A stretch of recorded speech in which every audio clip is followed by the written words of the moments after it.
They called it free trade. Yet in its name, tyranny crept.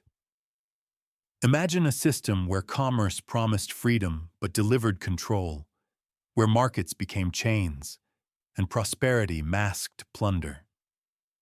The British Empire didn't conquer the world by armies alone. It conquered through contracts, currencies, and the quiet coercion of credit. The empire's story is not only about red coats and colonies, it's about ledgers, tariffs, and the invisible empire of finance. How did a nation that preached liberty become the architect of economic domination? And what happens when an empire forgets that trade, without balance, becomes exploitation? To understand this, we must go back to the 17th century. Britain was not yet an empire.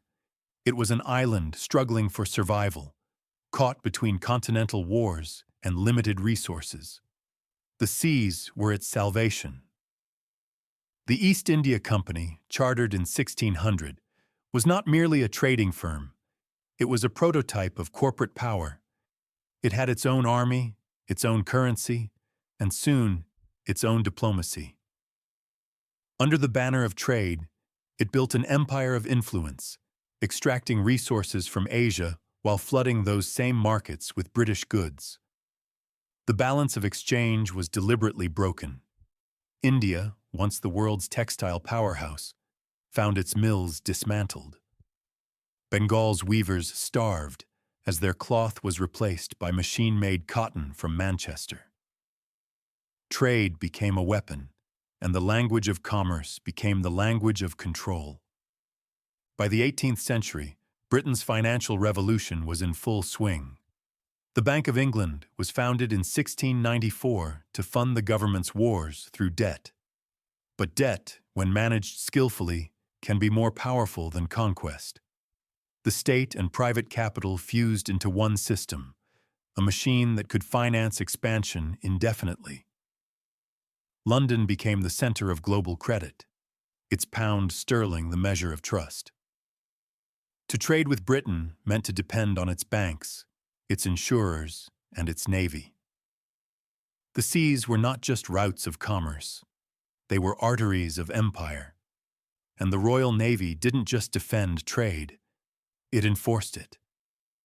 When Britain spoke of free trade, it meant trade that flowed freely toward London. Then came the Industrial Revolution, and with it, a new illusion of freedom. Factories roared, cities swelled, and steamships connected the globe. Britain became the workshop of the world, but only because other nations were made its suppliers. India grew cotton, but could not weave it. The Caribbean grew sugar, but could not refine it. Africa supplied gold, ivory, and later labor, but received debt in return. Every colony was an input in a vast economic equation designed to enrich the metropole. Yet at home, inequality deepened.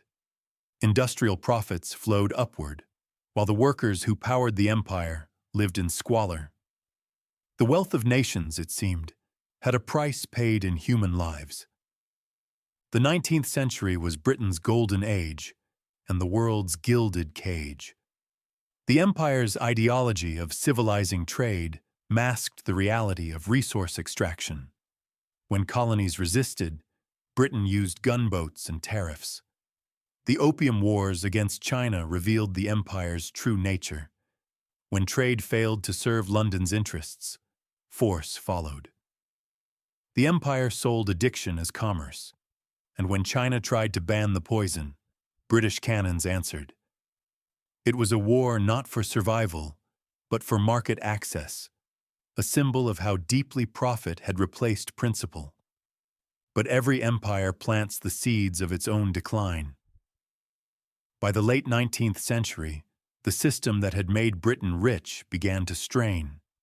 The costs of policing the world rose faster than the profits of trade.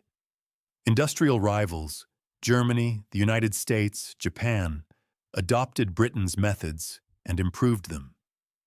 London remained the banker of the world, but the debts piled higher. the empire depended on global stability it could no longer control. Then came World War I, a conflict born not only of politics, but of economics, the struggle for markets, colonies, and resources. The war shattered Britain's finances, forcing it to borrow heavily from the United States. For the first time in centuries, the empire's creditor became its master. After the war, Britain tried to restore the old order through the gold standard, fixing the pound to gold in a desperate attempt to revive trust in its currency. But gold had become a cage. To defend its value, Britain imposed austerity at home, cutting wages and deepening unemployment. The empire's lifeblood, trade, stagnated. Meanwhile, anti-colonial movements gained strength. India's salt marches, Ireland's independence, Egypt's strikes, all were symptoms of a system cracking under its own contradictions. The empire's financial machinery, once its greatest strength, had become its burden. World War II delivered the final blow. Britain fought bravely but emerged bankrupt. The United States, flush with industrial power, replaced Britain as the world's economic hegemon.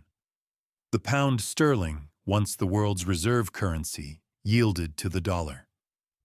The empire, unable to sustain its debts, began to unravel.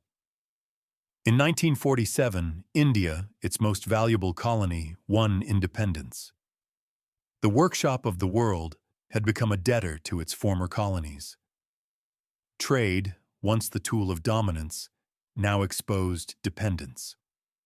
The British Empire's end did not come with a single battle, but with a balance sheet that no longer balanced. Yet the legacy of that system remains. The structures Britain built, the multinational corporation, the financial hub, the rhetoric of open markets, still define our world.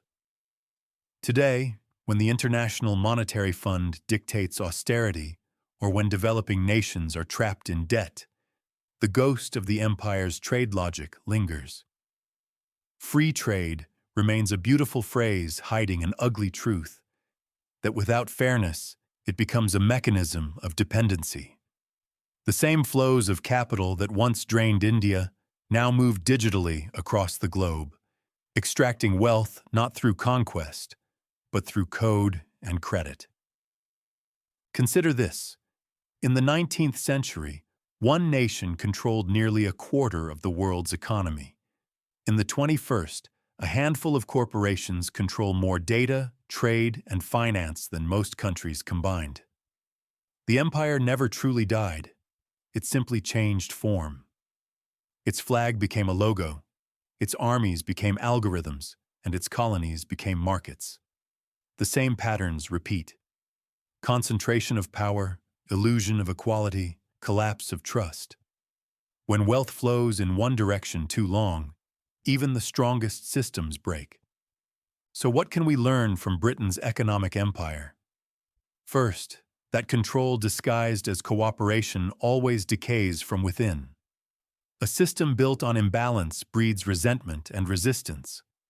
Second, that the wealth of empires often rests on borrowed time and borrowed money. When confidence vanishes, no army can defend a currency. And third, that moral justification does not make exploitation sustainable. The story of civilizing trade ended not with enlightenment, but with exhaustion. The British Empire teaches us that economic dominance is never permanent. It only feels that way until the debt comes due. Our modern world, with its global supply chains and invisible dependencies, is built on similar illusions of control.